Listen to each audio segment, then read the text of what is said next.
WDTV on your side with breaking news now.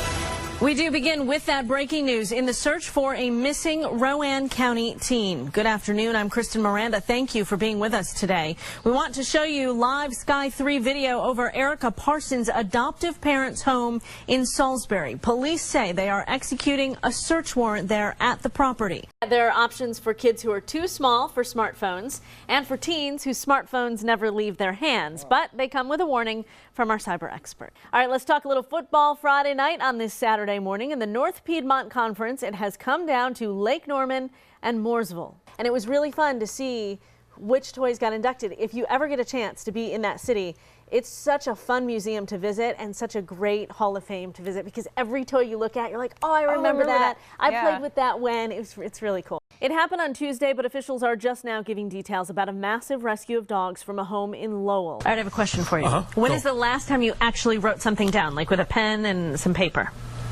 I don't think I was thinking about this a little bit. I'm not sure I wrote anything today. Because we type everything. Everything. Yeah, these days a person can go weeks without actually writing anything. The Huffington Post looked at all of the things the iPhone has killed over the years. Okay, go. Road maps. Yep. GPS. Sure did. Alarm clocks. Table manners, since we all have our phones at the table. Who uses a point-and-shoot camera anymore? No one. No one.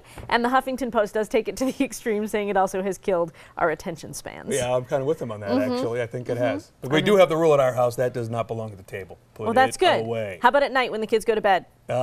Is it charged outside of the bedroom, or do they have it in the room with them? The older boys, I probably have it in their rooms. Yeah. The younger ones, we definitely take them away. Okay, all right. So see, all these rules you never had to think about before. No, that is very much true.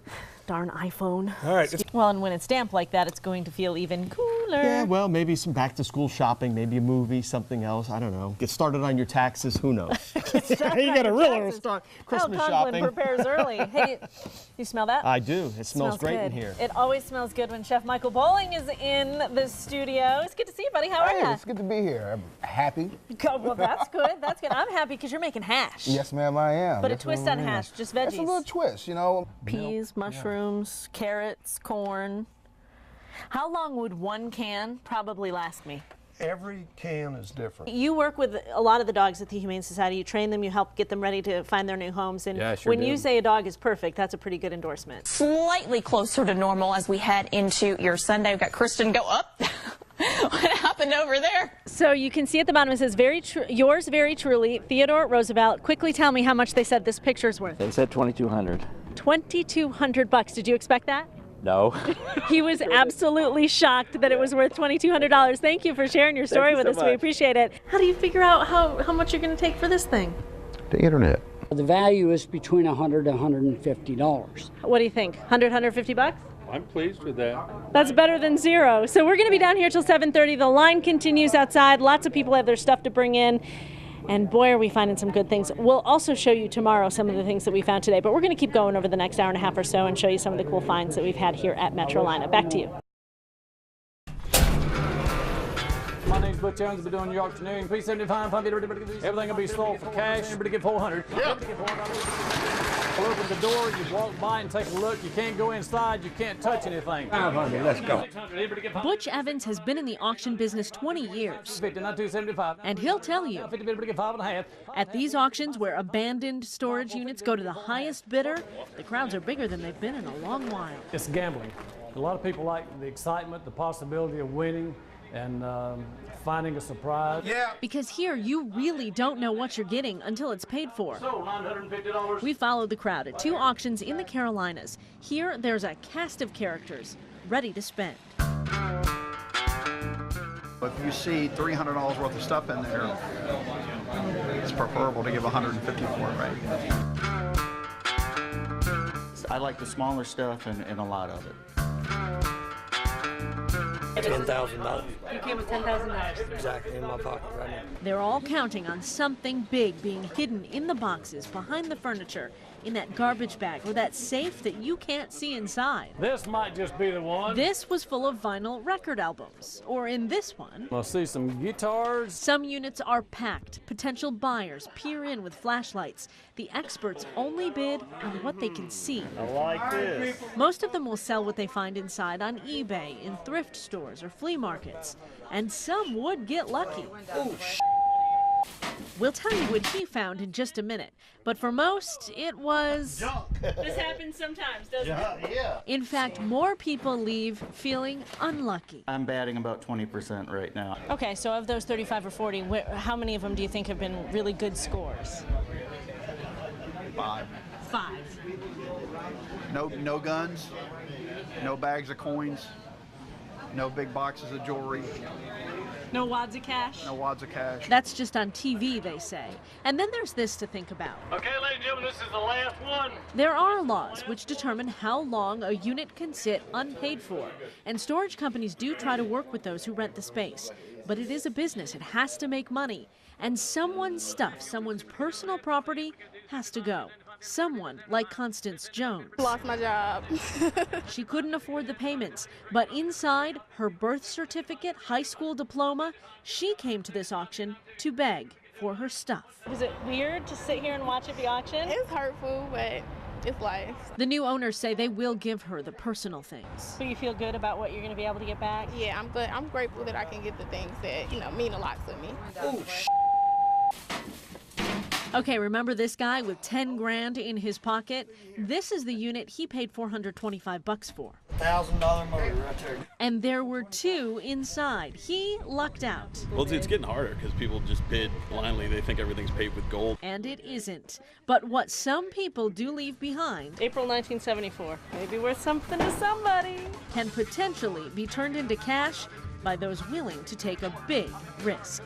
Kristen Miranda, WBTV, on your side.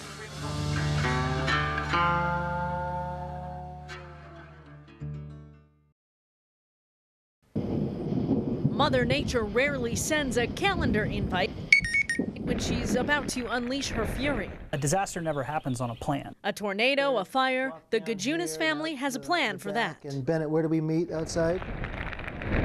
But a hurricane or flood, that they hadn't talked about. Have you ever been in sort of a disaster type situation?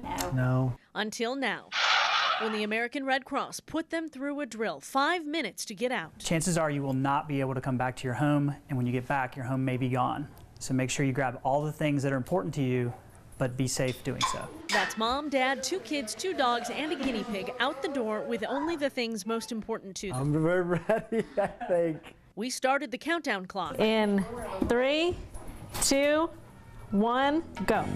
Now, if you've talked about this ahead of time, hopefully you know the things that you're going to grab, and so that takes less time. Remember, they hadn't. Honey, we need food and we need water. The adults went about it like adults would, practically. You have your wallet, honey? While the kids loaded up the sentimental favorites. Lika, pick one stuffed animal. The time flying by. 2 minutes left. At this point, most families are going to be a little bit panicked. We have our go bag, flashlights. 30 seconds. You have 30 seconds. And time ran out. I have Butler, I've got some water. You have your shoes, honey. Just as they made it down the steps. Though the threat wasn't real, the pressure they felt was. Frantic, just so many thoughts going through your mind. I realized quickly it's hard to prioritize under stress. They got good marks for bringing food, water, the laptop for records, and a first aid kit. I brought my eyeglasses, and I also brought my power cord for my phone. Food and shoes. Did you put an avocado in your boot? And a lemon. But left behind. And I just realized that I don't have my cell phone on me. And while they had ATM and credit cards, other important documents were still inside. Insurance information? No. Marriage license? No, that's hanging on the wall. Even if you don't have an original, having a scanned version of those documents, put them on a flash drive, maybe leave it with a trusted family member or friend. And there's one more thing missing. Did you notice? Let's rewind. 30 seconds before time was up. You don't have time, only 30 seconds. Bye-bye, lovey-dovey, we love you. They took the dogs, left the guinea pig. Had this threat been real? You don't realize how short amount of time you really have to gather the things that are most important to you in your life. Which is why the Red Cross recommends every family run through this same drill. If you practice this plan twice a year, chances are you'll get really good at it. So if you're faced with a situation like this, you know exactly what to grab on your way out the door. These home videos show how the Ogden family starts their Disney World vacation every year. on the Pirates of the Caribbean ride. This will be our 6th time in 5 years. They talk about their trip all year. Here we go. Plan and prepare. Decide months in advance where they'll eat. Blow out your candles. Thank you. And which rides they'll tackle. Test Track's awesome. I like that. Mission Mars. Dinosaur. Their first trip admittedly cost them much more than what they're paying these days. More and more as you spend time there, obviously you become like a pro. They save hundreds and hundreds of dollars, and now they pass on their secrets to their friends. They don't think it's affordable, but it truly is. But before we would learn their money-saving tips, we priced a typical Disney vacation ourselves on Disney's website. A family of 4, $4,200. Then we took a drive to Orlando ourselves. We got some exclusive access to the Magic Kingdom and Epcot.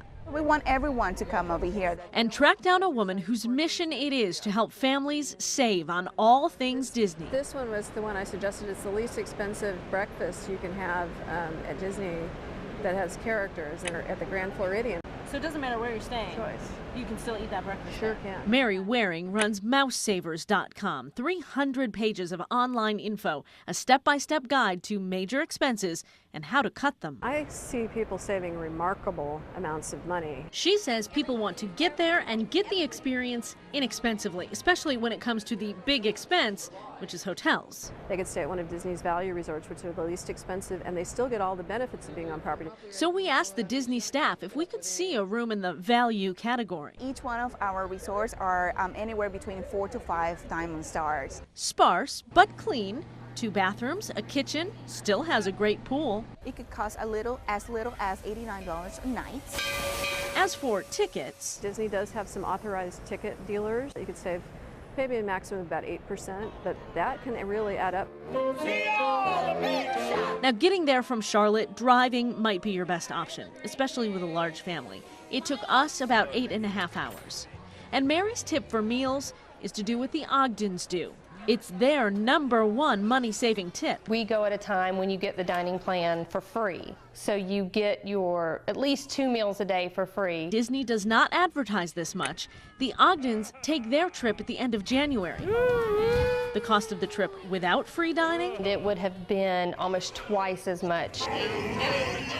This family ends their trip the same way they started. There's treasure enough for all. On that Pirates ride.